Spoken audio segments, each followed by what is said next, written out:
tardes a todos y vamos con la conferencia dentro del segundo ciclo de conferencias sobre historia de la óptica, de título Óptica en interiores domésticos, la pintura holandesa del siglo XVII, a cargo de Mónica Uribe Flores. Antes de realizar la presentación, decir que esta será grabada y que al final, como no sé, la gente ya sabe, y si alguien es nuevo, pues se lo decimos ahora, la vamos a colgar en el canal de YouTube.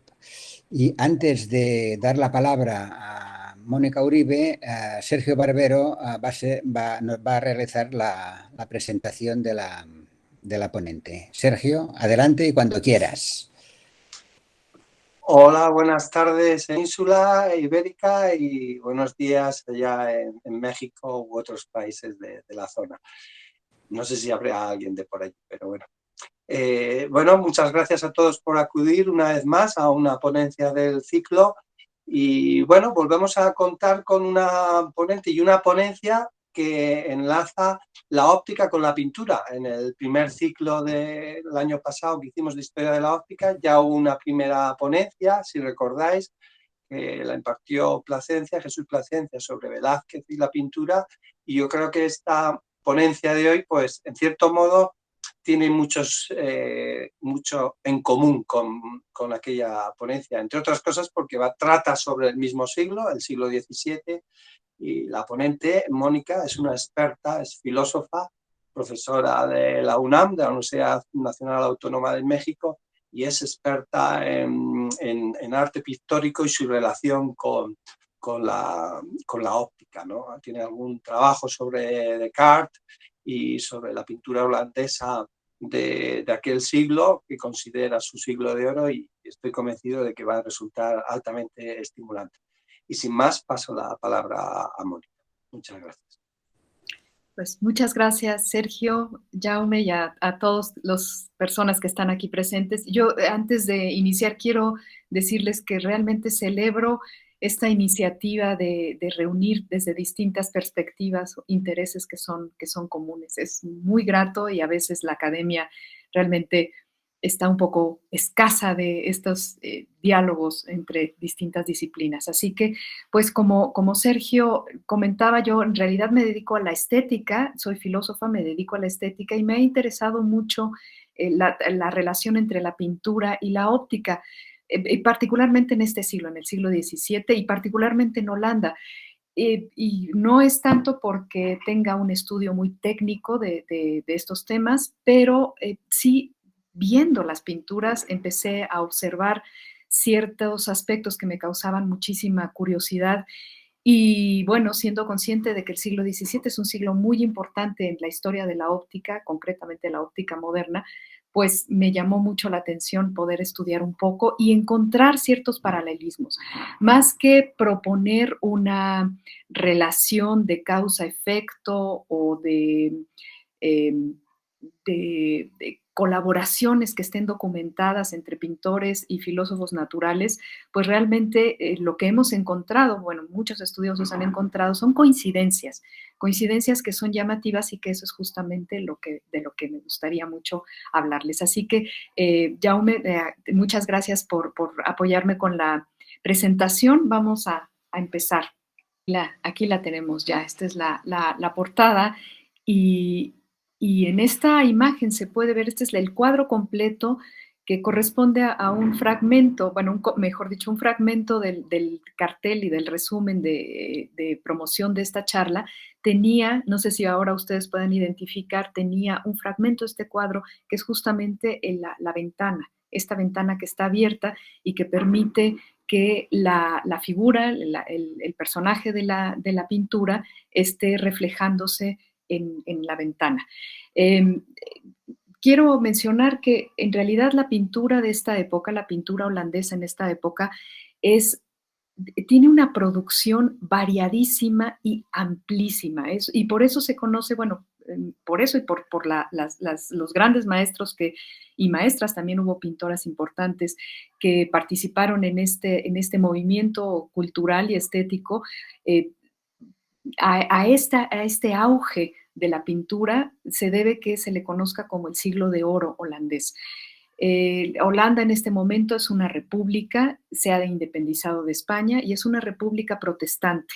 Esto tiene muchas consecuencias, no voy a ahondar en ello, pero tiene muchas consecuencias sobre el tipo de los temas que se representan, y yo tengo la fuerte sospecha de que también tiene consecuencias en una suerte de libertad de búsqueda en el uso sobre todo del color, porque como ustedes saben, en la pintura religiosa de la tradición católica tiene de la tradición cristiana realmente, tiene convenciones muy establecidas y hay ciertos atributos que se tienen que mostrar de una manera y no se pueden mostrar de otra, y que son los que justamente definen a los personajes religiosos.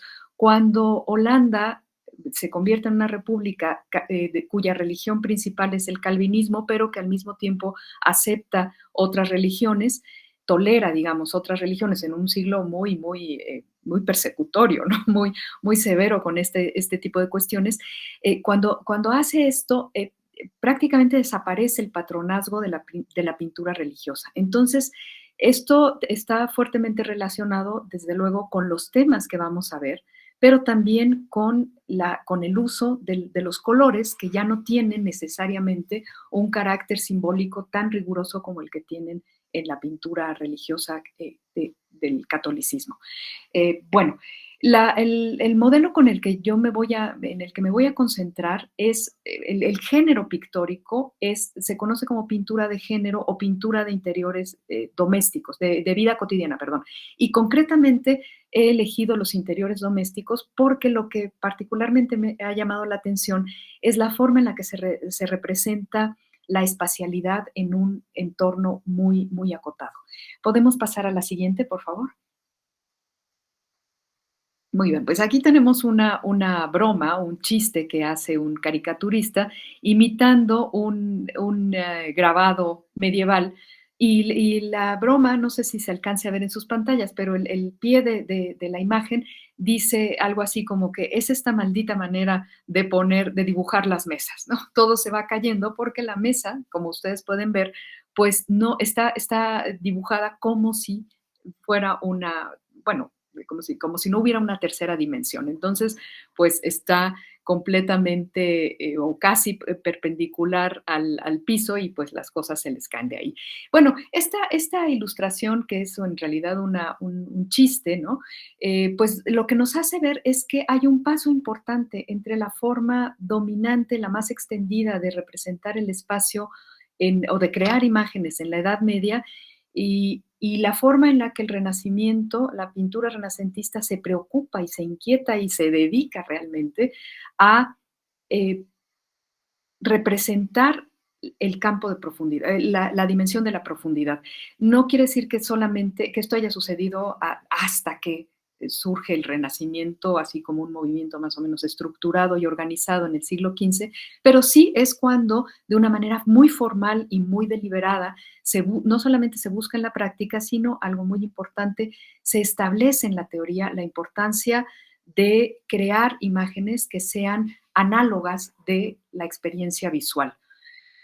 Todo este tema lo vamos a ver poco a poco. Voy a empezar con esta tradición, digamos, con lo que podría ser el problema pictórico de la tercera dimensión, o de la representación espacial, y que en realidad podemos remitir al Renacimiento. Por eso voy a hacer un rápido, yo sé que esto es una parte muy importante de la historia de la pintura, una parte que se conoce mucho, entonces lo voy a compactar porque, además de todo, pues nuestro tema no es exactamente pero necesita el antecedente. Podemos pasar a la siguiente, muy bien. Bien, aquí tenemos 4 de las definiciones que aparecen al inicio de la óptica atribuida a Euclides, y las voy a leer rápidamente. Supóngase que las líneas rectas trazadas a partir del ojo se propagan a lo largo de un espacio de grandes magnitudes, muy importante este punto, y que la figura contenida por los rayos visuales es un cono que tiene el vértice en el ojo y la base en los extremos de los objetos vistos, y que se ven los objetos en los que los rayos visuales inciden y no se ven aquellos objetos en los que los rayos visuales no inciden. y que los objetos que se ven bajo un ángulo mayor parecen mayores, los que bajo un ángulo menor, menores, y los que se ven bajo ángulos iguales, iguales. Bueno, vamos a ir identificando algunas importancias que para efectos de la representación pictórica tienen estas definiciones. ¿Podemos pasar a la siguiente, por favor? Lo que Euclides llama cono visual, Alberti llama pirámide visual, y en realidad es la misma idea, solo que creo que Alberti, yo entiendo que a Alberti le conviene, Alberti es un teórico del Renacimiento, un arquitecto y también un tratadista del Renacimiento, que establece de manera sistemática muchos de los aspectos que el arquitecto, su colega Brunelleschi, había encontrado al descubrir, como se dice normalmente, la perspectiva, ¿no? La relación de los tamaños de los objetos en función de la distancia a la que se encuentran. Bueno, Alberti escribe un tratado muy importante, de hecho se considera el primer tratado moderno de pintura, y es un tratado teórico, no es solamente un tratado técnico, y en él propone aquí tenemos a la derecha el diagrama de la pirámide visual, propone una pirámide en lugar de un cono, pero la idea es la misma. Y entiendo que lo de la pirámide le queda bien porque la base de una pirámide pues es algo mucho más identificable con el soporte de una pintura, ¿no? De una imagen que se va a crear sobre un plano, sobre un soporte bidimensional. Bueno, aquí lo que estamos viendo, así de manera muy, muy sintética, es, no sé si alcancen a leer lo que dice aquí, pero bueno, básicamente lo que me interesa mostrar es que E es el ojo, y el ojo, como pueden ver ustedes, es el vértice donde confluirán todas las líneas que se identifican como los rayos visuales o las líneas visuales. Bueno, esta parte de la diapositiva representa o pretende representar de una manera muy diagramática cómo es que vemos, porque hay una relación, tendrá que haber una relación muy importante para los teóricos de la pintura entre la forma en la que vemos y la forma en la que representamos, porque el chiste, lo que estamos buscando es que la pintura se convierta en una suerte de análogo visual, como les mencionaba hace rato. Y este análogo visual, pues tiene una diferencia muy importante con respecto a nuestra experiencia del mundo, que es que pues una imagen es algo plano y nuestra experiencia del mundo pues es la experiencia de algo, de un mundo que vemos y percibimos como tridimensional. Entonces, ¿qué tenemos que hacer? ¿Qué tiene que hacer el pintor para poder crear la ilusión o el efecto de que este soporte plano, esta imagen, puede mostrarnos o sugerirnos la profundidad que está ausente necesariamente en este lugar? Bueno, esta parte del diagrama explica entonces que hay un punto, un vértice, y que de aquí salen o entran, según sea el caso, no me voy a detener en esto porque es un poquito complicado o extenso de explicar, entran o salen líneas que son las que determinan pues lo que podemos ver, o bueno, donde está contenido aquello que podemos ver. Y lo que me interesa en este momento básicamente es encontrar la relación entre el ojo, la línea central, que es EG, aquí se llama rayo central, y este punto en el centro del objeto visible, que será lo que ya en la representación se va a considerar el punto de fuga. Es el equivalente al punto de fuga. Y esto es muy importante encontrar esta relación porque solamente los tratadistas en este momento identifican que solamente el rayo central, que Alberti, por cierto, le llama el príncipe de los rayos, ¿no? El más importante, es el único que tiene una definición, una verdadera precisión en términos visuales, pero todos los demás van formando la figura que vamos a ver. Bueno, de esta pirámide visual que corresponde a la descripción de las definiciones de Euclides que había leído hace un momento, tiene su correlato en la forma en la que representamos, en la que el pintor tiene que representar. Y si se fijan, esto que será el punto de fuga equivale a un punto en el que también tienen que confluir muchas líneas. En este caso ya no serán las líneas visuales, sino que serán las líneas en las que el pintor tiene que trazar para que crear el efecto de que aquí hay una distancia. Bueno, espero poco a poco ir. Me estoy yendo un poco, tal vez un poco rápido con esto, obviando algunas cosas porque imagino que son muy conocidas. Si no lo son, regresaremos a ellas. Bien, ¿podemos pasar a la siguiente diapositiva? Bueno, como sabemos, las líneas paralelas son líneas rectas que se mantienen equidistantes, así desde aquí, desde que empiezan hasta que terminan. Sin embargo, cuando las vemos, cuando vemos que dos líneas paralelas, o aquí lo voy a leer tal como aparece en la proposición 6 de la óptica de Euclides, los espacios paralelos vistos de lejos parecen convergentes. Estas líneas que Leonardo da Vinci pone un ejemplo muy elocuente, que es el ejemplo de los surcos del campo. Si estamos al pie de las líneas, de las filas de estos surcos, pues vemos que están separadas a una distancia, a distancias equivalentes, ¿no? Pero cuando esos surcos se van alejando de nuestra visión y se van acercando allá al campo, a la línea del horizonte, vemos como si trazaran justamente este triángulo que acabamos de ver en la diapositiva anterior. Bien, ¿podemos pasar a la siguiente? Bueno, esta es una fotografía que, y la he tomado porque me parece que, aunque no es algo tan evidente como el ejemplo de los surcos del campo, es un ejemplo muy evidente de cómo, si imagináramos que aquí hay unos surcos o unas paralelas así rigurosamente trazadas, pues veríamos cómo se van alejando, cómo se van acercando entre sí mientras se alejan el punto del observador, ¿no? De donde estamos nosotros parados aquí. Esta es una fotografía tomada recientemente por un amigo que cuando me la mostró dije, ay, mira, aquí están, algo no tan evidente como los surcos del campo, pero también suficientemente claro en esta forma, para mostrar pues esta forma en la que vemos. La siguiente diapositiva nos muestra cómo se representa. Esta es una pintura del siglo XIX de William Turner, pero me gusta también mucho me parece también que es muy clara y ya es una representación, no es una imagen captada, sino una imagen creada justamente para producir este efecto, ¿no? El tren se nos va a acercar. Y esto que está, este puente que en realidad está formado, como podríamos pensar que como por dos líneas paralelas, pues ilustra muy bien, acá estaría el punto de fuga, el horizonte, lo que Alberti está proponiendo como la representación adecuada de la distancia. La siguiente, por favor.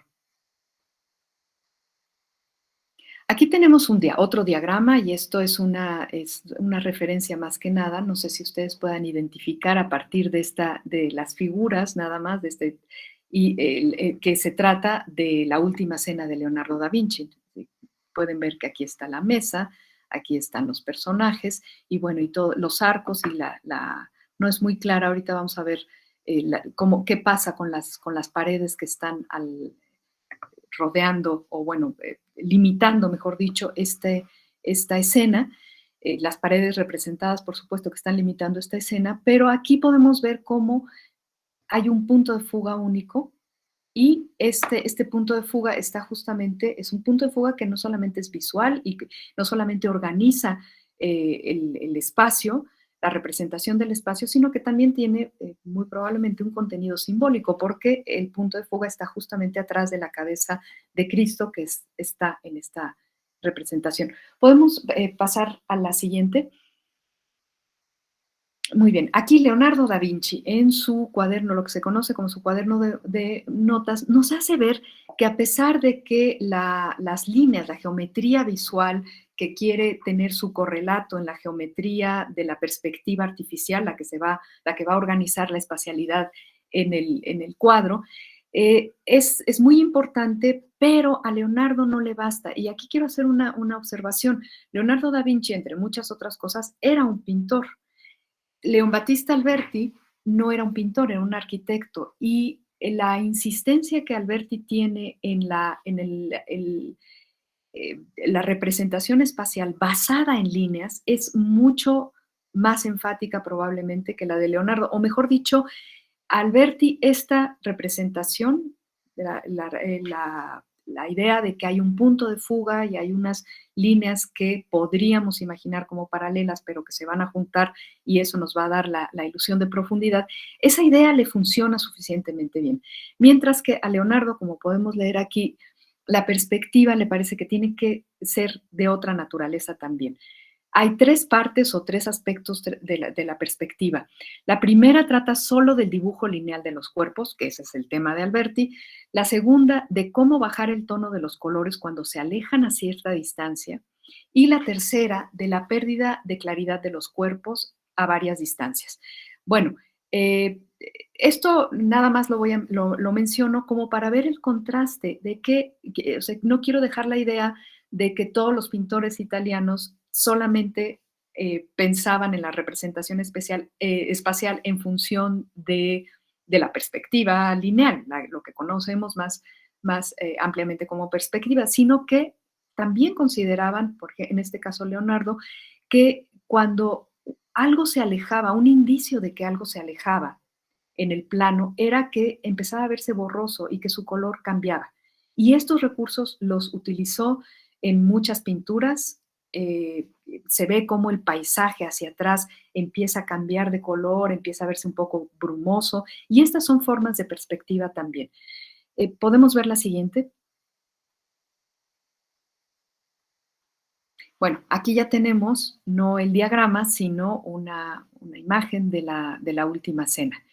Como ustedes pueden notar aquí, a diferencia del diagrama que vimos hace rato, pues se nota todos los elementos de los que Leonardo se basa y en los que se apoya para crear justamente la ilusión de que este es un espacio, no está plano, sino que es un espacio que tiene una tercera dimensión, o sea, tiene una dimensión de la profundidad. Y bueno, aquí vemos cómo estas líneas cumplen con este postulado de si siguieran hacia atrás, veríamos como si se juntaran. Pero hay otro elemento, aquí no se ve la imagen. Yo la veo ahora, espero que sí la vean los demás. Bueno, si no se puede ver, lo menciono nada más. Detrás de la escena que está en el primer plano de la imagen, vemos no solamente cómo hay un hueco de la habitación es más amplia, que no están junto a la pared del fondo, pero también algo muy importante es que hay unas ventanas en el fondo que permiten vislumbrar un paisaje a lo lejos. Y esta es una composición, un recurso que se utiliza muchísimo en la pintura italiana y que se usa mucho en general en la pintura del Renacimiento. Quisiera ahora que veamos, espero que sí podamos ver bien, la siguiente imagen. Es un ejemplo distinto, un ejemplo de una tradición distinta, que es la del norte de Europa y que pues aquí lo que nos muestra es también un interior y unos arcos, más que ventanas, como un pórtico, y lo que nos hace ver es, de una manera más clara que en la última cena, el paisaje atrás de la escena. Igualmente podríamos cumplir con el punto de fuga, en fin, todo esto, pero si ustedes se fijan, no sé si alcancen a observar que hay distintos planos conforme se va alejando el tema principal, que es evidentemente el canciller Roland, que manda hacer este cuadro para su capilla, y bueno, desde luego la Virgen y el niño que están visitándolo, ¿no? Imagínense qué importante es el canciller. Bueno, esta es la escena importante, la escena principal, pero atrás hay un paisaje imaginario seguramente, pero bueno, no importa, hay un paisaje que muestra unas figuras humanas hacia aquí, hacia acá. Luego, conforme se aleja, hay un puente o hay un barco, un barquito. Este barquito, que si pusiéramos todos estos objetos en el mismo plano, pues evidentemente este sería más grande que este. pero aquí lo vamos a ver más pequeño porque es un indicio de que, eso está lejos. Todas estas construcciones con lo que trabajan es con que, si se fijan, no es el único recurso, pero uno muy enfático, y que podemos ver en muchísimos casos de escenas completamente diferentes, es que hay un exterior que se prolonga hasta el horizonte, porque en este exterior podemos marcar que hay haciendo uso, mejor dicho, de este exterior, podemos marcar que es muy diferente el plano frontal, que el primer plano, que es pues corresponde a esta escena, que el plano medio y que los planos que se van alejando, ¿no? Aquí tenemos claramente una solución muy importante para la representación de la profundidad. ¿Podemos ver la siguiente?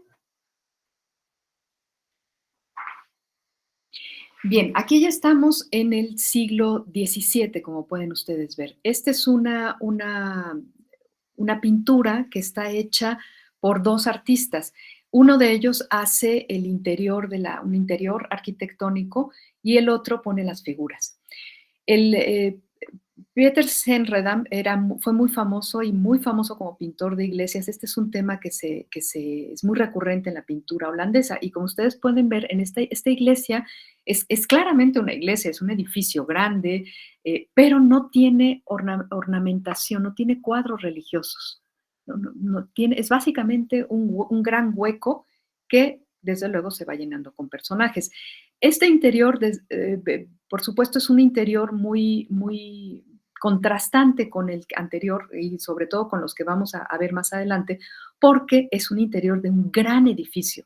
Entonces, aquí podemos volver a cumplir con esta idea de que hay un punto de fuga muy claramente imaginable. Bueno, hay un punto de fuga, pero también una hipotética reunión de líneas paralelas, digamos, si nos basamos en esta estructura, pero no nada más eso, sino que las figuras que están hacia el frente son mucho más grandes que las que se van alejando. Aquí, no sé si se logre ver en la pantalla, es una imagen un poco pequeña, pero algo que vale la pena notar es que mientras que las columnas tienen, digamos, esta columna, que es un cilindro, tiene un sombreado que ayuda a causar la impresión de volumen. Las figuras son muy planas, es muy impresionante, pero hay muchos ejemplos de este tipo de iglesias, no todas, pero en muchas de ellas pareciera que las figuras las recortaron de una revista o de una ilustración y las pegaron, ¿no? No parecen tener volumen. Y aquí es muy, bueno, creo que se puede explicar porque no son los mismos pintores. No sé por qué lo hacían así, esto realmente no lo sé, es algo muy, muy, bueno, a mí me llama la atención, pero bueno, si se fijan, no hay una correspondencia entre el volumen, o no acaba de haber una correspondencia entre el volumen de la columna, ¿no? Esta sensación de que sí, sí da la vuelta hacia atrás, ¿no? O hacia adelante, según se vea, y la forma en la que se representan las figuras humanas. Bueno, pero es un caso en el que ya estamos en el siglo XVII, estamos en Holanda, no hay un paisaje detrás, pero sigue funcionando el mismo mecanismo. ¿Podemos ver la siguiente? Digamos que ya en Holanda estamos realmente en el interior de los edificios. Desde luego hay una considerable diferencia entre un edificio como es una iglesia o un castillo o un gran edificio y una habitación así realmente muy, muy recortada como es esta que vemos aquí.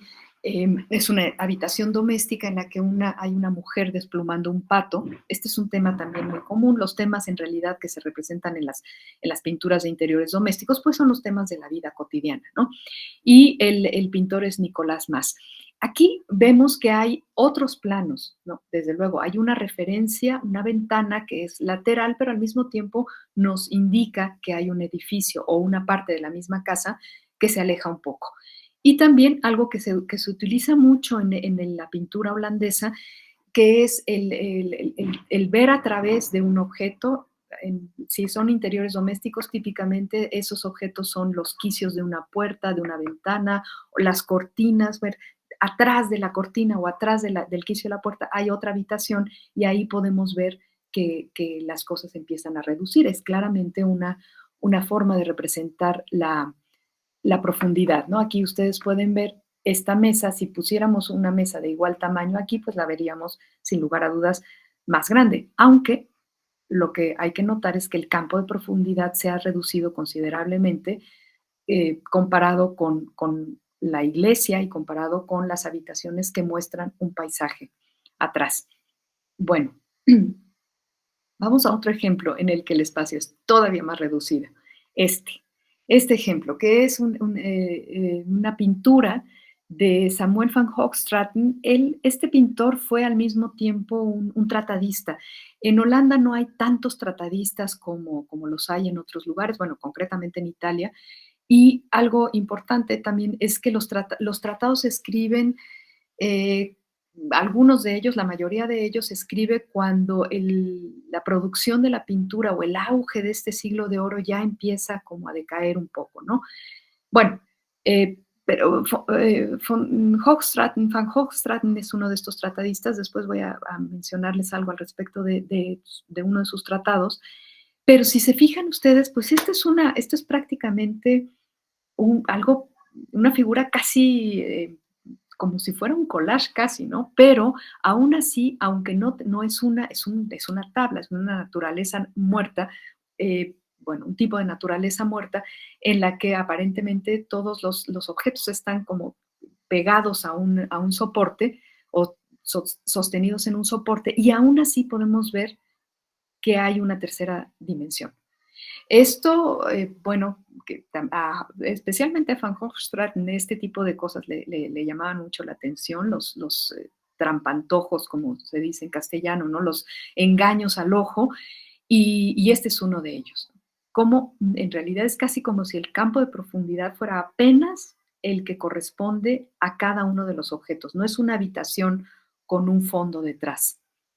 Bueno, este es un caso. Si comparamos la iglesia y el trampantojo y esta naturaleza muerta, pues hay una diferencia considerable, ¿no?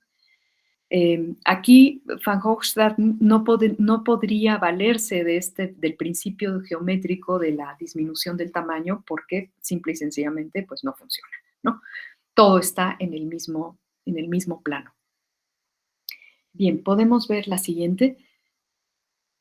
El modelo en el que me voy a concentrar en realidad es un modelo que no es que hayan inventado los holandeses, porque este es un cuadro muy famoso que ya, si mal no recuerdo, estaba también se había mostrado en la conferencia de Jesús Plasencia, un cuadro muy, muy famoso del siglo XV de Jan van Eyck, donde encontramos un interior doméstico, un campo de profundidad muy acotado y la ventana del lado, en uno de los lados. Casi siempre es el lado izquierdo en relación con el observador.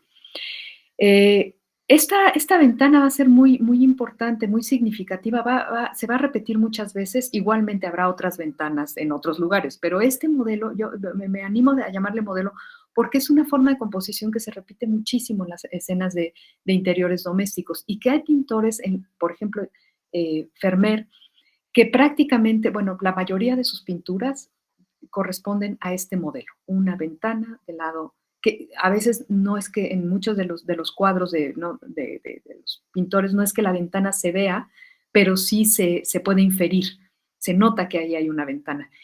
¿Por qué les menciono esto? Pues ustedes podrán imaginar que en una tradición que empieza a ser como a trabajar su propia forma de realismo, un realismo que está cargado de símbolos, desde luego, ¿no?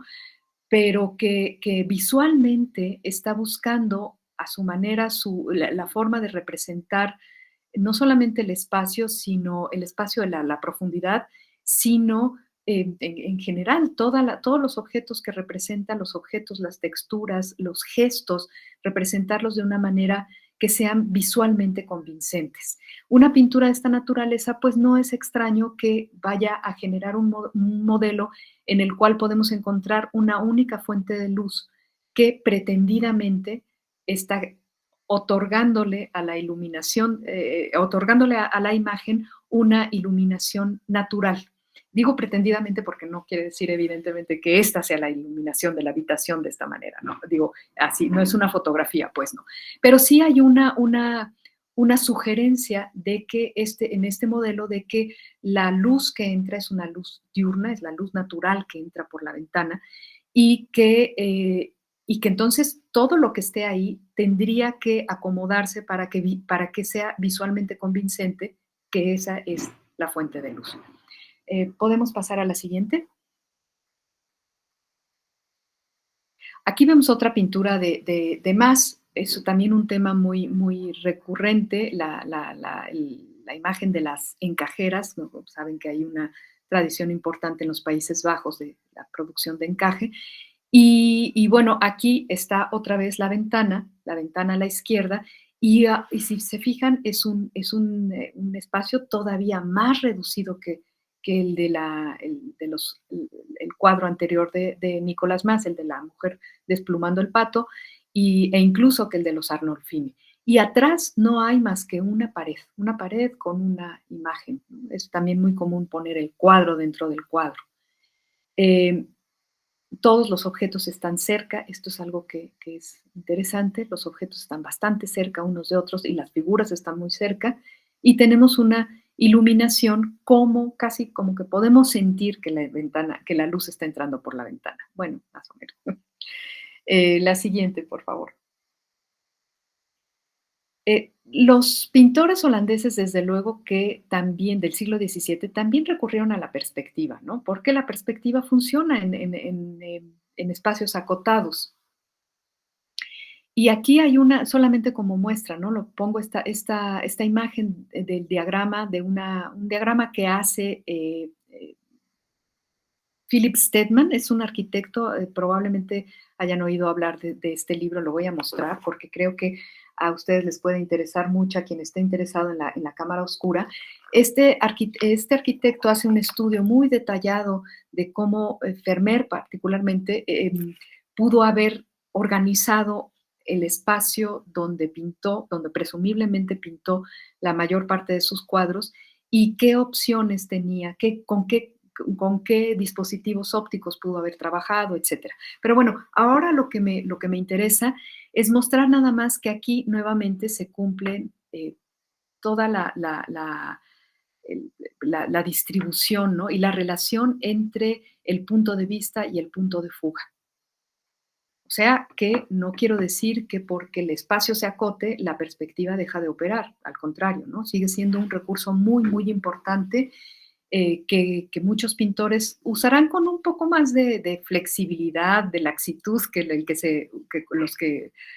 como se usaba en Italia especialmente, pero de todas maneras no es que la desconozcan, ¿no? Bien, podemos pasar a la siguiente.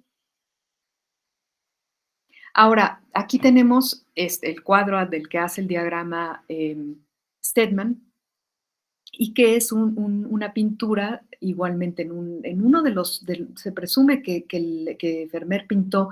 Este es el estudio, pues las habitaciones que están representadas ahí, puede ser que sean variaciones sobre un espacio efectivamente conocido de Vermeer, que era su estudio. Esto es básicamente, bueno, uno de los puntos que toca Philip Stedman para analizar sus pinturas. Pero aquí vemos entonces cómo hay otra vez el modelo de la ventana, y un espacio que es un espacio muy, muy corto, donde vemos, a pesar de que es un espacio muy corto, vemos claramente varios planos de profundidad. Y al final, en la pared del fondo, también este es un recurso muy más o menos utilizado, ¿no? Y a Vermeer le gusta mucho lo de los reflejos, ¿no? Aquí tenemos al final un espejo en el que se refleja el rostro de la joven que está tocando el clave. Pero bueno, los objetos vuelven a estar muy cerca, Y hay un recurso al que también es importante aludir en el caso de la pintura holandesa, es que muchas veces el primer objeto que tenemos es un objeto que es pesado y que le da como una presencia mayor, como no hay realmente no tiene mucho sentido disminuir mucho los tamaños de las figuras o de los objetos. Lo que hacen es poner algo como muy pesado, como esta mesa cubierta por un mantel eh, de lana, que creo que los hacían de lana, con un dibujo que se siente como algo que está claramente en un primer plano. Podemos pasar a la siguiente. Bueno, aquí tenemos un contraejemplo de mi modelo, bueno, un poco un contraejemplo porque la ventana la tenemos en el lado opuesto, pero si se fijan es más o menos la misma idea otra vez.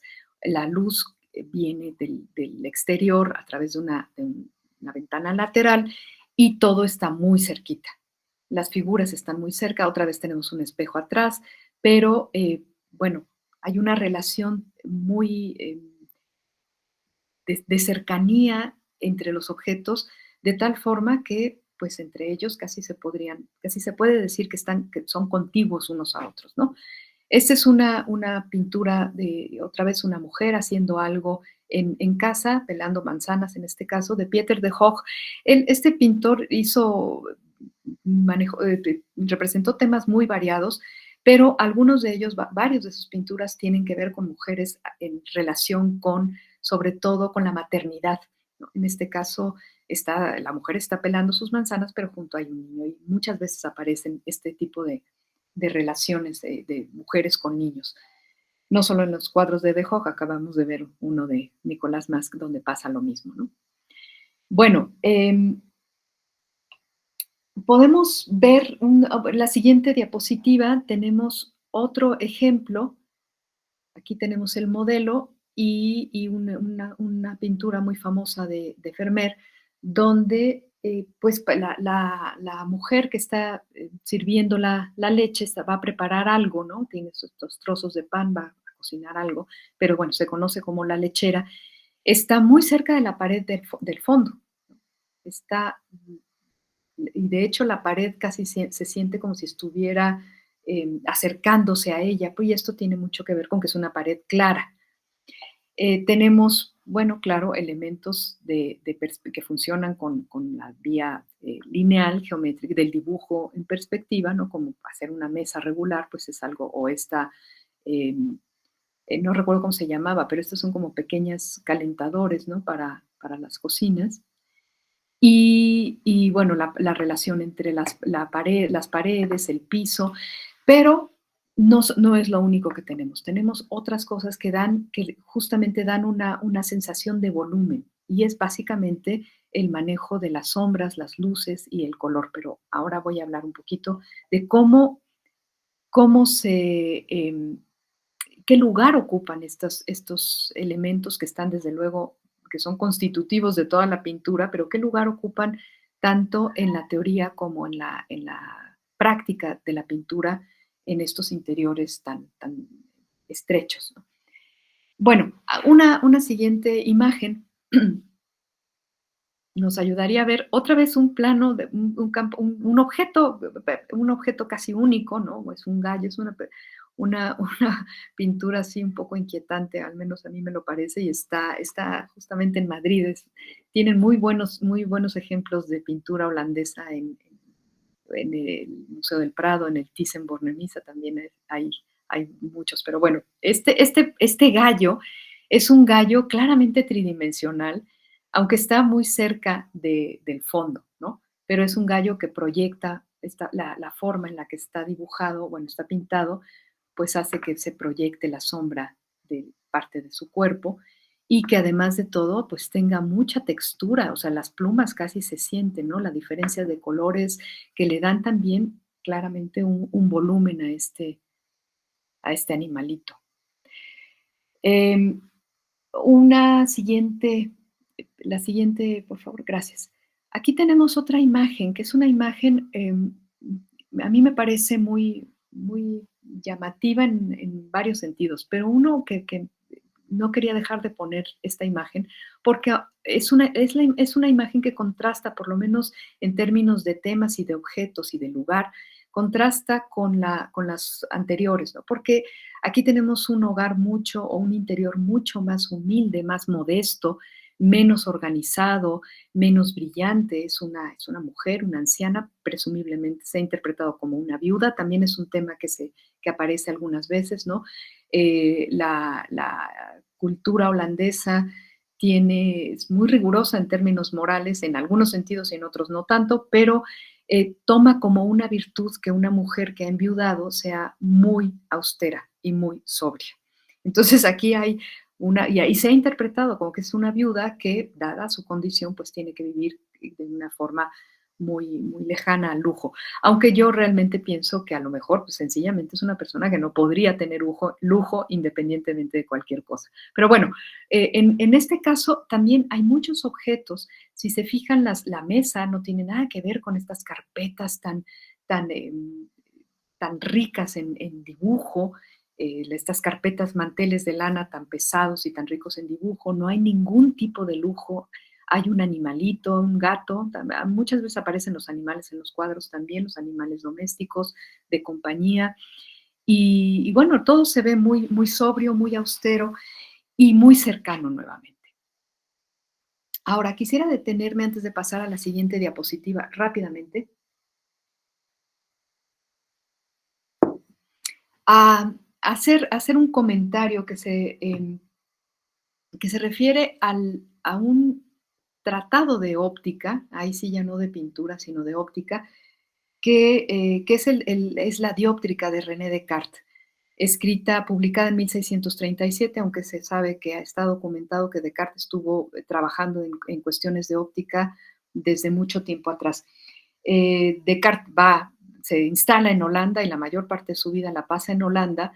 Y Holanda realmente es un país, ustedes lo saben mejor que yo, seguramente es un país en el que están pasando muchas cosas relacionadas con la filosofía natural o la ciencia, como ahora, bueno, mejor dicho, la ciencia como antes se llamaba filosofía natural. Hay grandes avances en medicina, en el estudio del funcionamiento del ojo, y en fin, hay muchos intereses en la óptica y en los instrumentos. Bueno, está nada más y nada menos que Van Leeuwenhoek, ahí también contemporáneo en esta época. Y bueno, Descartes publica su tratado de óptica titulado La dióptrica justamente en Holanda en 1637. Y hay una observación que hace tanto en la dióptrica como más tarde la refrenda, y de hecho la hace, me parece a mí que más enfática, en el Tratado del Hombre, en el que indica que el espacio, concretamente, el espacio es algo que no podemos, que necesita de más de un sentido para ser realmente percibido. Concretamente, lo que se pueden identificar como las cualidades espaciales, que son el tamaño, la figura, la posición y la distancia de un objeto, y por posición, aunque posición y distancia podrían parecer que es algo equivalente, por posición Descartes se llama a la dirección que tiene un objeto con respecto al observador. Vamos a poner en este caso la posición del personaje principal, del personaje de esta pintura es pues un poco en diagonal, pero está viendo hacia el plano en el que se encontraría el espectador. Los troncos de leña, unos están más hacia adelante, otros hacia el lado. En fin, todas estas cosas cuentan en la consideración cartesiana de la visión, y sobre todo en la consideración cartesiana de la espacialidad. Entonces, las características del espacio, que son tamaño, forma, posición y distancia, son características que no se pueden percibir solamente por un sentido. Y aquí Descartes dice, para poder tener esta percepción del espacio necesitamos tener al tacto, por lo menos el tacto y la vista. Bueno, a mí esto me llamó mucho la atención cuando lo leí, porque me parece que, particularmente cuando Descartes hace sus explicaciones de cómo funciona la vista y qué pasaría si en lugar de estar viendo estuviéramos tocando. Y bueno, aquí podemos pasar a la siguiente diapositiva. Justamente hay una de las ilustraciones de la dióptrica, del discurso sexto que está dedicado a la visión, pone un ciego y la figura del ciego aparece en varias ocasiones, tanto en la dióptrica como en el Tratado del Hombre. Y lo que me parece curioso es que haya como una cercanía, cuando se trata del espacio, haya una cercanía tan importante entre el tacto y la visión, tanto que para explicar la visión, curiosamente, bueno, no única, pero sí complementariamente, Descartes habla de un ciego que se está dirigiendo, que se mueve a tientas y que está identificando las figuras, los tamaños, la ubicación de las cosas, justamente porque tiene ya sea sus manos o bien unos bastones y que se mueve en ese espacio. Bueno, este paralelismo, porque no creo que pueda identificarse o al menos yo no podría justificar una identificación mayor que la de una semejanza, un paralelismo entre la participación del tacto junto con la vista para poder percibir cualidades espaciales y este mundo tan cercanito, tan tangible. Si fuéramos una figura dentro de una imagen holandesa como las que les he mostrado, prácticamente podríamos estirar la mano y tocaríamos lo siguiente. Tocaríamos no solamente lo siguiente, tocaríamos lo que está más lejos de nuestro alcance. El objeto más o el rincón más lejano, podemos pasar a la siguiente para ver si esto es para tratar de ilustrarlo mejor. El rincón más lejano de una pintura, de una imagen de este tipo, está al alcance, si no de la mano, por lo menos de unos cuantos pasos. Si esto lo pensamos como en comparación con los paisajes que aparecen y que son indicio de un espacio tridimensional, que aparecen no solo en la pintura italiana, sino también en algunas pinturas, como vimos aquí, del Renacimiento, pero pinturas del norte de Europa. Ese es el objeto más lejano es inalcanzable. Entonces, a mí me llama mucho la atención que haya este parentesco entre lo cercano y lo visible. Lo cercano y lo visible para el espectador, para el observador del cuadro, ¿no? Porque pensemos que todo esto que es como si nos pudiéramos meter a la imagen, y si nos metiéramos a la imagen o si fuéramos uno de los personajes, entonces esa espacialidad sería tangible para nosotros. Pero como estamos desde fuera, estamos fuera, esa espacialidad se nos muestra como una espacialidad tangible. No sé si esto es más o menos, sea más o menos claro o tenga sentido. Bueno, aquí quisiera referirme a que además de esta cuestión de que las cualidades espaciales en Descartes necesitan ser percibidas realmente a través de la vista y del tacto, y que en el peor de los casos, si estuviéramos en un lugar completamente oscuro o en realidad, incluso si fuéramos ciegos, podríamos tener una noción del espacio y una noción pues más o menos confiable, ¿no? Podríamos ir a tientas por el mundo, por este mundo en el que alcanzamos a movernos, ¿no? En cierta forma, yo casi me atrevería a decir que para la percepción de la espacialidad, el tacto tiene una primacía. Y por tacto, desde luego, no hay que pensar solamente en las manos, sino incluso en el cuerpo que se mueve y que al chocar con los objetos, pues se da cuenta de que están ahí, ¿no? Otra cuestión que me gustaría, otro paralelismo que me gustaría trazar, y ya voy a ir avanzando ya más rápido, es que también en el discurso sexto de la dióptrica, Descartes dice lo siguiente, es una traducción muy, muy aproximada, ¿no? Dice, es necesario notar que podemos distinguir partes de los cuerpos que vemos solo en tanto que difieren en color. Si escogemos cualquier figura, no solamente podemos notar la diferencia entre, o que hay, bueno, podemos distinguir a esta figura de esta otra, a este perro de este otro, a esta figura de este otro, y en fin, lo que sea que queramos identificar, lo podemos distinguir porque la pintura nos está mostrando un espacio que parece homogéneo, bueno, más unitario, más que homogéneo, unitario, pero nos lo muestra con distintos colores y con una diferencia muy clara entre dónde termina y dónde empieza el cuerpo de una persona o incluso una parte del cuerpo de una persona o de un objeto, dónde nos podemos sentar y dónde está soportada el asiento, ¿no? Dónde están las patas, dónde está el respaldo.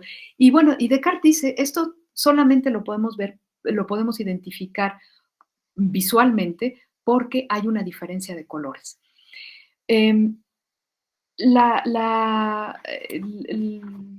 Lo que quiero mostrar aquí es que los recursos, o quiero ya ir llegando a esta conclusión que probablemente ya vean venir, es que los recursos con los que cuentan los pintores que quieren crear una impresión, una sensación de tridimensionalidad en un espacio en el que no tiene mucho sentido disminuir las figuras, o sí se pueden disminuir estas dos figuras, por ejemplo, pues tienen un tamaño diferente, pero no dramáticamente. Y no, ese es un recurso que no se puede sobreexplotar. Pero tienen otros, y tienen particularmente el recurso del uso de la iluminación, la luz y la sombra y los colores. Estos son recursos, insisto, que tiene toda la pintura, pero lo que a mí me parece especialmente notorio en la pintura del norte de Europa es que la maestría con la que llegaron a dominar la forma en la que mezclaban los colores, los combinaban, los contrastaban y creaban la sensación de volumen, por ejemplo. No solamente la figura, el contorno de una figura como estas figuritas que vimos, estos personajes que vimos en la pintura de Iglesias, sino el volumen del cuerpo de una persona o de un objeto, ¿no? Cualquiera, el que quieran ustedes tomar, que esta espacialidad, esta tridimensionalidad está cifrada de una manera muy importante en la representación convincente de volúmenes, texturas, pliegues, sombras, en fin, todo esto que podemos encontrar y que se maneja principalmente por recursos que son de luz, de color y de sombra. Bueno, la pintura holandesa, que no generó muchas teorías y que sus teorías fueron en realidad no tan intelectuales, podríamos tal vez decir, como lo quisieron ser o lo lograron ser incluso las teorías renacentistas, o puedo poner otro caso que, entre paréntesis, ¿no? El tratado de Alberto Durero, este ya es del siglo XVI, de las primeras décadas del siglo XVI, en el que también establece medidas geométricas y proporciones y todo esto, y dice que en realidad el arte del dibujo no puede subsistir sin la geometría, ¿no? Prácticamente eso es lo que enseña Durero. Entonces, estos elementos de geometría que podrían, por lo menos para establecer las condiciones del dibujo y a partir de ahí de la espacialidad o del fundamento de la espacialidad, estas condiciones del dibujo podrían, de hecho, están basadas o se apoyan, no es que estén basadas, se apoyan en una teoría de la visión que perfectamente puede prescindir, puede no hablar de la luz ni del color. Ya sabemos que la pintura necesita la luz, el color, la sombra, etc. Pero la teoría de la visión y la teoría de la representación espacial no necesita detenerse en las consideraciones sobre la luz y el color para poder formular principios muy sólidos y que han sido muy exitosos a lo largo de la historia de la pintura, para representar este tercer plano, esta dimensión de profundidad. Bueno, los tratadistas, insisto, holandeses No son tal vez tan intelectuales, en algún punto a veces parecen como más técnicos, pero, y estilísticos también, pero tienen una observación recurrente. Y quiero mencionar bueno, ya mencioné a Van Hoogstraten, que tiene su tratado es como de 1670 por ahí, a Willem Goethe, que tiene un tratado que se publicó por primera vez en 1668. Si se fijan, casi todos estos cuadros que hemos visto son anteriores a las fechas de los tratados. Gerard Lerès, de Lerès, que realmente él ya, su tratado es del siglo XVIII, pero bueno, toca otra vez estos temas. Y a Philips Angel, que escribe un tratado en 1642, él sí muy temprano.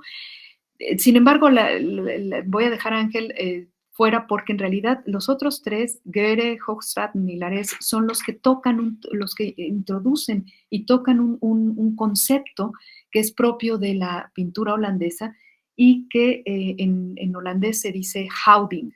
Este houding lo que quiere, se ha traducido, se puede traducir y entender de muchas maneras, pero digamos que la coincidencia es traducirlo como armonía del color. La armonía del color está en un lugar muy importante. De hecho, le dedican capítulos completos y no a la geometría. La geometría también ya es algo que está resuelto, tampoco es que haya que detenerse o regresar mucho a ello, ¿no? Pero bueno, le dedican una buena parte de sus reflexiones, o una parte más que muy extensa, muy significativa, a la idea de que una pintura es irracional si no tiene una correcta armonía del color. Y la armonía del color básicamente es el medio por el cual se puede crear la sensación de espacialidad en la pintura, de forma tal que las cosas y las figuras no parezcan empalmadas, no solamente no parezcan planas, tienen que dar la sensación de solidez, de volumen, incluso de que esto es más pesado que esto otro, que esto está más cerca, en fin, sino que también es muy importante que no parezca que hay confusión. Si comparamos esta idea con la idea cartesiana de que solamente cuando hay claridad o cuando podemos, no claridad, cuando podemos diferenciar un color de otro, podemos identificar que es distintas partes de un cuerpo. A lo mejor tenemos el mismo manto o el mismo ropaje, ¿no? en una persona, y podemos pensar que hipotéticamente el color de la prenda es el mismo, pero conforme la persona, según como la persona se acomode, en este caso, por ejemplo, en este caso de esta figura, pues las luces y las sombras van a crear no un color distinto, sino una sensación distinta que nos va a permitir ver que esta es una parte la parte en la que está sentado el personaje, esta es la parte en la que es la parte de la espalda, en fin, que esto ya no es el personaje. En fin, no quiero decir que haya una aplicación directa de las consideraciones de la óptica ni del tratado del hombre cartesianos en la pintura, de ninguna manera. Y estoy segura de que los pintores no necesitaban estas teorías. Pero sí hay una coincidencia. Y esta coincidencia, a final de cuentas, tendrá, lo que refleja es un énfasis mayor en la importancia de la iluminación y del manejo del color, un manejo armonioso, y que va a redundar en una especie de pintura no solamente correcta visualmente, sino que razonable, convincente, creíble. Esto fue lo que los pintores del Renacimiento dejaron en manos de la representación geométrica, ¿no?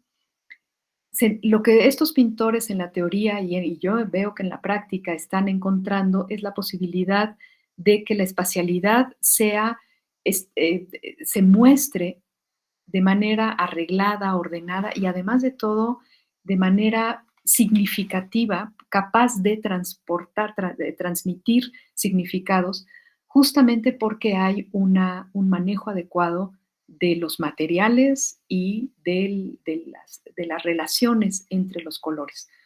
Hay colores que son fuertes, hay colores que son débiles, hay unos que nos hacen sentir que el objeto está más lejos, que enfatizan pues la profundidad, otros que hacen que el objeto se acerque, en fin, crear todo eso, pero sobre todo crear las relaciones espaciales en función de una armonía de color es lo que está, me parece a mí que es tal vez el recurso más importante que tienen los pintores holandeses para crear justamente la sensación de tridimensionalidad basada fundamentalmente en el volumen y en la relación de pequeñas distancias entre las cosas, de este espacio transitable y tangible que es el que se ve reflejado aquí.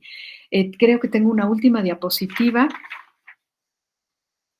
y sí, es una última imagen que es una imagen que, bueno, otra vez nos presenta la ventana implícita, un poquito, se ve ahí el marco de la ventana, una habitación, una figura sentada, en fin. Pero si ustedes observan esta figura que está sentada, esta joven que está sosteniendo una carta, tiene una postura corporal y tal vez no se alcance a ver, pero sí un cierto gesto en el rostro que indica o que sugiere que es una imagen de la melancolía.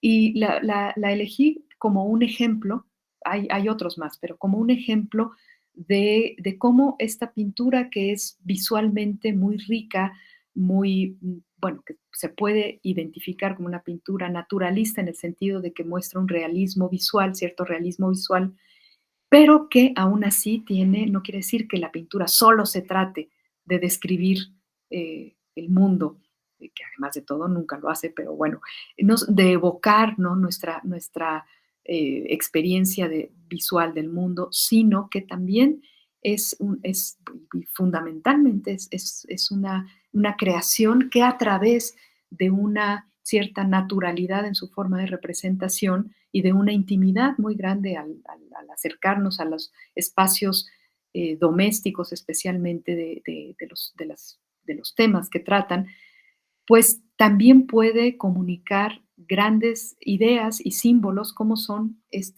este, que es un tema ya muy con una larga historia antes de la pintura holandesa y todavía vigente, que es el tema de la melancolía, ¿no? Bueno, por mi parte sería todo y bueno, no sé si tengan alguna.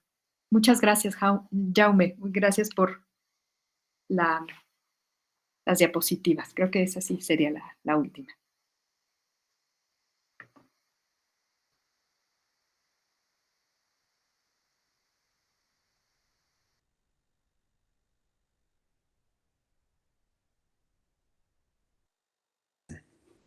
Bueno, pues muchas gracias a ti por esta presentación y ahora vamos a abrir el turno de palabras y de los asistentes, quien quiera hacer uso del turno de palabras, pues por favor que levante la mano. Veo que tengo a Sergio Barbero con la mano levantada, o sea que tiene la palabra a Sergio Barbero. Hola Mónica, muchas gracias por la presentación que me ha parecido deliciosa, muy bonita. Una pregunta, claro, una pregunta es si crees que os podría ayudar a vosotros, los estudiosos del arte, pictórico en este caso, todo el conocimiento que se ha adquirido en las últimas décadas sobre percepción visual, estereoscópica, la estereopsis, porque me ha gustado cuando has dicho que aquellos pintores no necesariamente no tenían conocimientos teóricos del funcionamiento de la visión, de la óptica, pero habían llegado de manera empírica, de manera sapiencial, podemos decir, pero podría ayudar a entender cómo llegaron a ese conocimiento empírico aquellos pintores, conocer a día de hoy lo que sabemos de percepción visual tridimensional. ¿Cómo os podría ayudar eso? ¿Os podría ayudar de alguna manera? Yo creo que sí, gracias Sergio. Yo creo que sí, que todo el conocimiento que se tiene, el conocimiento actual y el conocimiento histórico, por supuesto que ayuda a identificar cosas, ¿no? Ahora, yo lo que quise decir, yo no, en realidad es muy difícil decir si sabían o no sabían, si habían estudiado o no habían estudiado, porque en realidad de óptica, quiero decir, claramente había intereses ópticos, claramente no era un conocimiento solo intuitivo, probablemente en otras épocas sí, pero en el siglo XVII desde luego que no. Ya está más o menos documentado. Durante un tiempo fue muy discutido si habían usado, específicamente Fermer, si había usado o no cámaras oscuras, otros dispositivos ópticos, pero en realidad ya está bastante aceptado, que es muy plausible. Lo que pasa es que hay muchas cosas que no están documentadas. Entonces, decir que sí sabían, qué es lo que sabían, por qué, en qué se basaban, es realmente, pues, especular mucho, ¿no? Pero claro, tenían algún tipo de conocimiento, pero lo que yo quiero decir es que no es que necesitaran una teoría como la teoría cartesiana para poder tratar de querer ver lo que estaban queriendo ver. Es decir, para poder probar con espejos, con reflejos de las ventanas, cambiando la iluminación en una habitación, utilizando lentes, presumiblemente la cámara oscura. Bueno, claro, había muchos recursos y hay estudios muy amplios sobre este tipo de temas que yo no me detuve en ellos, pero bueno, desde luego que sí, que yo creo que sí hay un conocimiento, algún tipo de conocimiento. Lo que pasa es que es muy difícil saber quiénes lo tenían, hasta dónde llegaban, cómo lo adquirieron, etcétera, ¿no? Pero desde luego que yo creo que sí que hay, incluso en los estudios actuales, hay consideraciones sobre, bueno, simplemente una revalorización de los logros pictóricos en función de lo que sabemos ahora, ¿no? O de lo que hemos ido sabiendo no solamente ahora, sino desde hace tiempo. Por ejemplo, con la invención de la fotografía también cambió mucho la valoración de estos cuadros, ¿no? De esta pintura. Pero sí, seguramente sería fascinante tener un cuerpo de ideas y de conocimientos más completos para poder imaginar este mundo que estamos viendo, ¿no? Que aunque hay cosas que literalmente vemos y otras que a lo mejor podemos ver en la medida en la que tenemos una orientación para verlas, ¿no? En fin, creo que la experiencia de ver un cuadro es una experiencia que se alimenta de muchas cosas y sería fantástico que hubiera también un conocimiento más amplio de quienes nos dedicamos a esto y variado, y de que sí, sencillamente a quienes amamos ver la pintura, ¿no? Podríamos ver muchas cosas probablemente si tuviéramos una orientación de este tipo como el que mencionas, Sergio. Muy bien. Norberto López tiene la palabra. Cuando quieras. Norberto. ¿Me escucháis? Sí. Sí. Vale, estupendo. Mónica, muchísimas gracias por tu charla con esas pinturas tan bonitas y espectaculares. Como ha dicho Sergio hace un momento, la mayoría de las cosas que incluso que has comentado, de cómo intentar pintar la profundidad, o cómo intentaban en aquel momento pintar la profundidad, tienen sus explicaciones perfectamente. Hoy en día se explican como el ojo humano percibe profundidad ya no de forma binocular, sino monocularmente, con lo que se llaman pistas monoculares. ¿Vale? Una es la perspectiva, otra es la pérdida de frecuencia espacial por la distancia, otra es... Bueno, hay una, por ejemplo, que ha estado hablando que a mí me ha llamado mucho la atención, que es la difusión. Se va perdiendo definición en la profundidad, ¿vale? Entonces, justamente, mi pregunta va sobre ese tema. En un sitio cerrado, como es lo que está hablando, o sea, normalmente la pérdida de contraste y definición con la profundidad se hace normalmente porque hay una difusión. Si vemos, por ejemplo, montañas alejadas, pues por la poca niebla que hay o por la poca dispersión que hay del aire entre nosotros y las montañas, pues se va haciendo una dispersión y eso va haciendo que se vaya perdiendo contraste. Es una especie de una leve catarata, pero que tiene mucho recorrido. ¿Vale? Sin embargo, es curioso que me resulta muy curioso que justamente en los espacios pequeños, en los que no hay tanta profundidad, no hay ese volumen de aire tan grande, se haya utilizado por los pintores holandeses ese mismo efecto, cuando hay una pequeña difusión, ¿vale? Pero parece ser que ellos lo sabían, a lo mejor de forma empírica, que las cosas que tienen están menos definidas, o sea, se ha perdido un poquito de contraste, pues se ven como más alejadas y lo utilizaban. Ahora, eso tenía de alguna manera que estar vinculado con que que las habitaciones eso tenían que tener bastante polvo en suspensión, porque si no ese efecto no sería tan claro. Igual que, por ejemplo, cuando se ven los rayos de luz que vienen porque pasan por las ventanas, nosotros vemos la luz cuando hay polvo de suspensión, ¿no? Por eso vemos los rayos, ¿vale? Entonces, mi pregunta era, ¿realmente había tanto polvo en esos interiores? ¿Vale? Y después hay también otro fenómeno que has dicho que yo no lo había pensado, pero que me parece muy interesante, y es la pérdida del colorido de las cosas. Y claro, es que realmente, claro, cuando hay dispersión también hay una pérdida de saturación de los colores, ¿no? Entonces, que genera. Pero bueno, no sé si hay algo que está relacionado con la situación porque no tienen que estar muy limpias las casas para que se ese efecto, digo yo.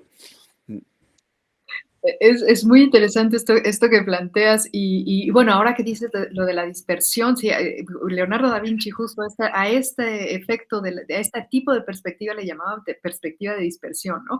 Bueno, no lo sé, realmente había interiores de muchos tipos, están representados interiores de muchos tipos. Yo les puse que unas casas así muy ordenadas y tal, pero hay algunas pinturas donde no, es un desorden. Los estudios de los alquimistas, por ejemplo, son fascinantes porque todo está tirado por todas partes y hay muchas cosas que se regresan el reflejo, ¿no? Imagínense los frascos del alquimista regados en el piso y entonces crean una relación entre las cosas, ¿no? Pero bueno, esto que propones, no sé, realmente es muy interesante. Yo no lo había pensado, cómo sería la atmósfera, ¿no? Cómo serían estas atmósferas que de alguna manera les dejaban ver ciertas cosas y otras no. Pero lo que sí que creo, y sí, probablemente había algo de polvo, ¿no? Pero lo que sí que se ha estudiado es que la nitidez de las habitaciones, de la luz, la iluminación, pues, de las habitaciones, aunque estuviera todo muy cerca, se podía modular en función de los vidrios, y que de hecho las ventanas tenían distintos tipos de vidrios y distintos tipos de diseños. No, de las que vimos son, en general, tienden a ser muy lisas, pero en realidad hay muchos tipos de ventanas que también metían una cierta coloración a la habitación, o que se podían tal vez dejar ensuciar un poco y hacer algo turbio, no sé. Entiendo que no estoy hablando del ambiente dentro de la habitación, sino del filtro, digamos, que podrían observar y que a lo mejor sencillamente lo observaban y aunque la ventana no estuviera así, ya habían aprendido que había esa condición, ¿no? Es decir, podían abrir la ventana, pero ya habían visto muchas veces que es el chiste de los instrumentos, de todos los dispositivos ópticos, ¿no? Que te dejan ver, probar y experimentar y ver qué pasa si combino esto con esto otro. Y a lo mejor lo que vas a pintar, en el momento en el que lo vas a pintar, no necesariamente está filtrado de esa manera, pero tú ya lo viste. Y puede ser, supongo yo, estoy tratando de adivinar, ¿no? Pero por lo que ustedes dicen, en realidad más bien creo que sería muy interesante que ustedes nos hablaran es que parece, todo esto, ¿no? todas las imágenes, todas las pinturas estas parecen como el ambiente como denso. Si fijas, parece que hay como densidad en el ambiente, y yo creo que es la manera de poder hacer el mismo efecto, ese óptico que hay con la profundidad, con las montañas, pero traerlo a una habitación, ¿no? Quizás es por eso quieren utilizar la sensación, pero vamos, es solamente un comentario que en tu charla me he estado fijando en eso. No, muchas gracias. Muy bien, gracias, Norberto. Yo querría hacer también una aportación respecto de la profundidad. Y has pasado muy por encima con el tema de Vermeer, ¿no? Vermeer, hasta donde yo he leído, en muchos libros aparece que había utilizado la cámara oscura, o sea, que se había apoyado con elementos ópticos. Porque ya estaba, parece que se descubrió la cámara oscura cuando pusieron lentes, pero en el siglo XVI, ahora estoy un poco confundido, XVII, en muchos estudios de pintura aparecen imágenes de cámaras oscuras. Entonces, con la cámara oscura, el efecto de profundidad es un efecto que llamamos en fotografía también profundidad de campo. O sea, los objetos que están más cerca de la cámara son más grandes y los objetos que están más lejos son más pequeños. Y entonces, esta era la manera que tenían esta gente de hacer. De buscar la profundidad en la pintura. Y Vermeer está, hasta donde yo he llegado, está como uno de los exponentes más grandes.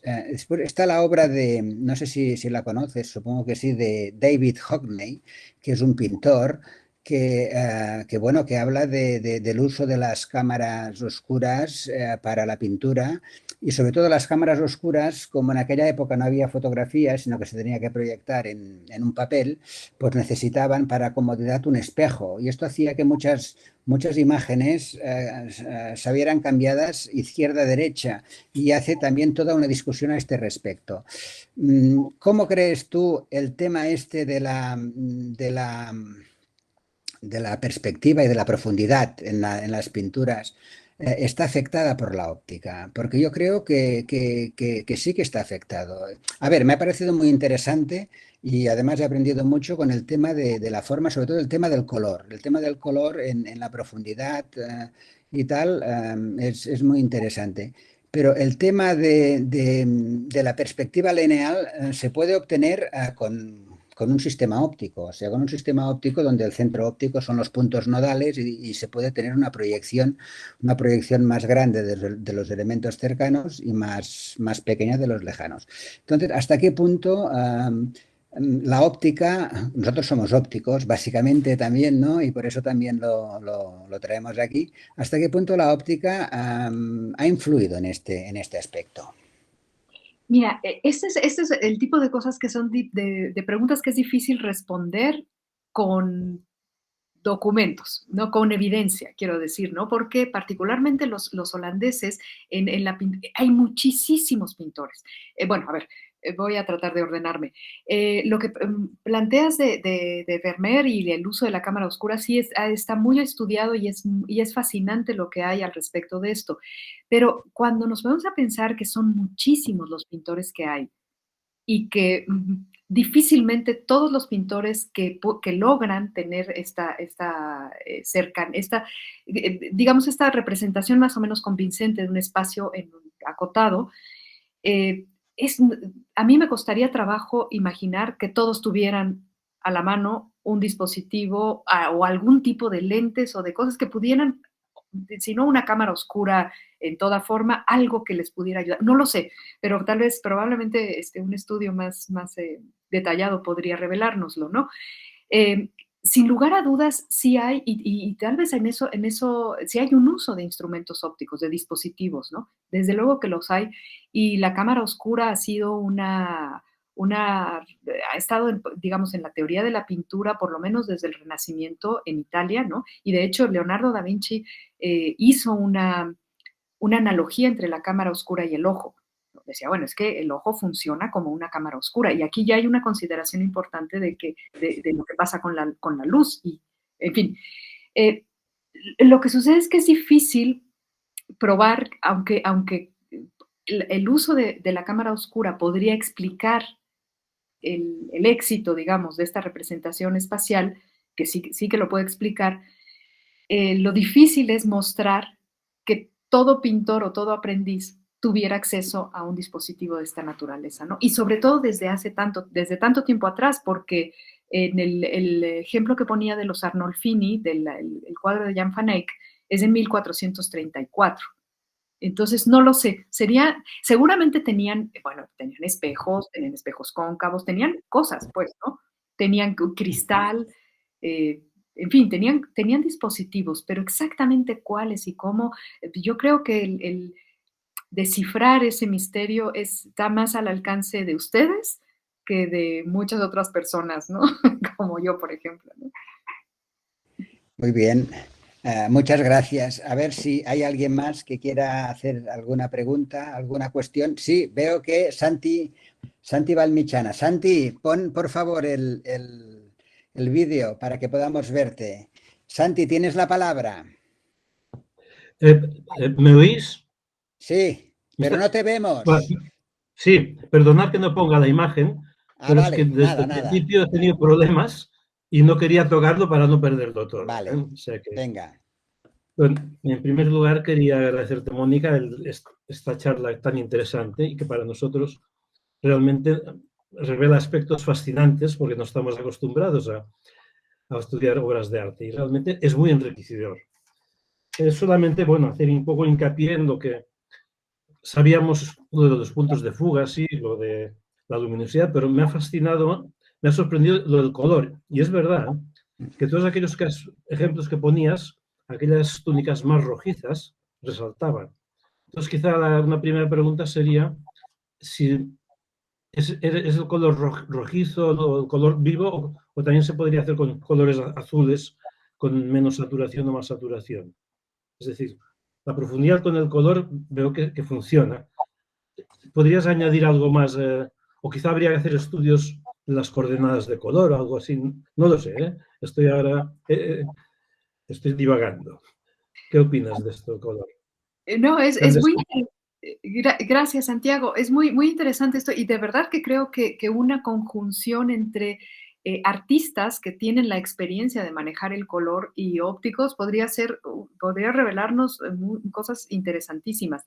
Fíjate que en la teoría holandesa es muy curioso que ellos dicen que la idea de la armonía del color sí que tiene que ver, pero no con el color como algo aislado, sino con las relaciones de los colores.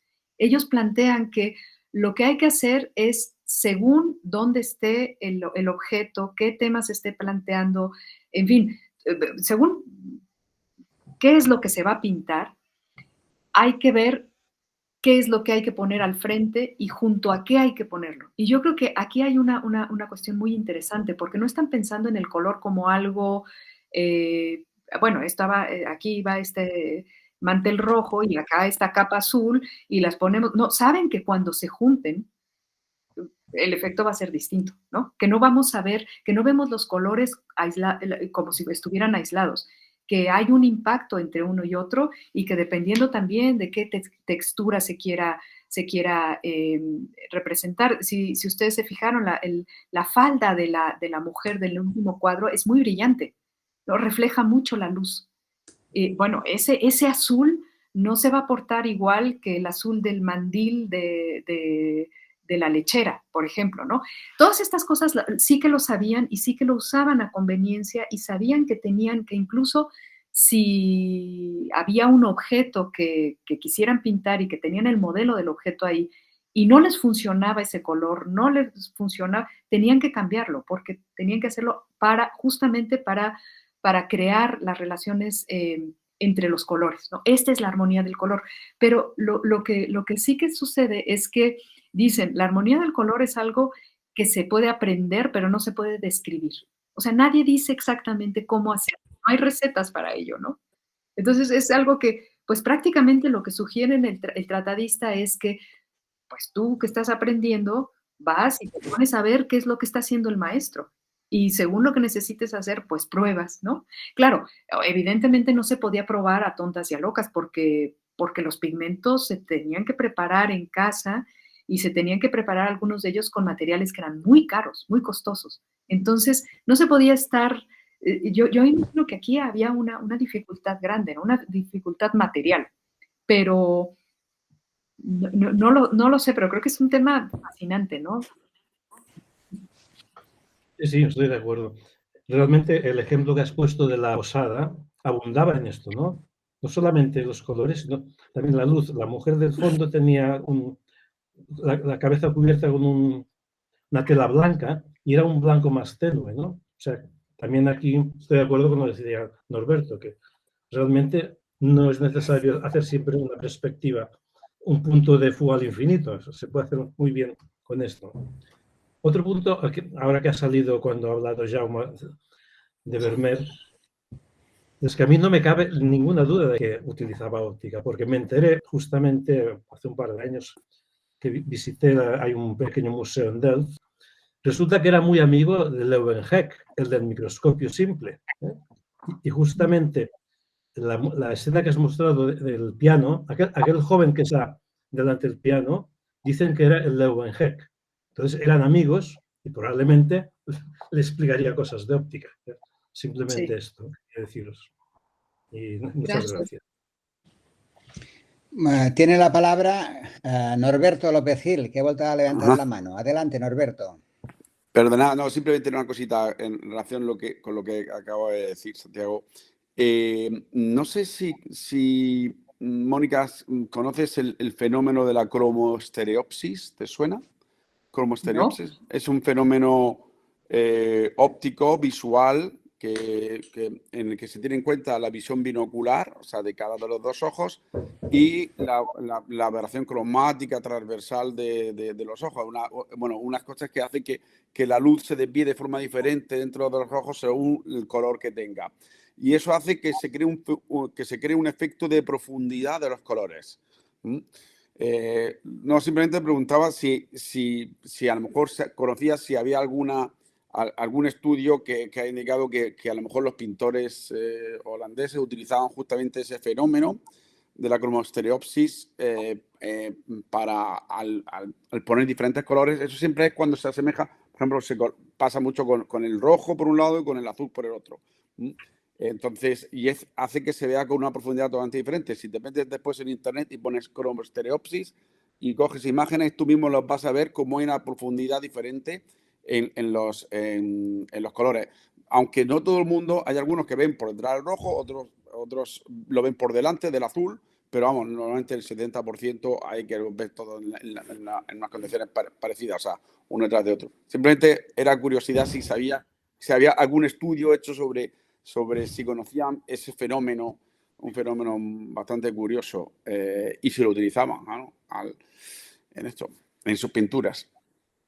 Ya, muchas gracias por el dato, ¿no? Yo no conozco este fenómeno, pero lo voy a buscar, gracias. Y no sé, probablemente sí, porque hay particularmente un tratadista, pero ya es del siglo XVIII, Lerés, del 1740, me parece que es su texto, sí que habla no es claro a qué se refiere, por eso no puedo decir que sí lo sabían o no lo sabían, pero sí hace una distinción no solo entre colores claros y oscuros, sino en colores fuertes y débiles.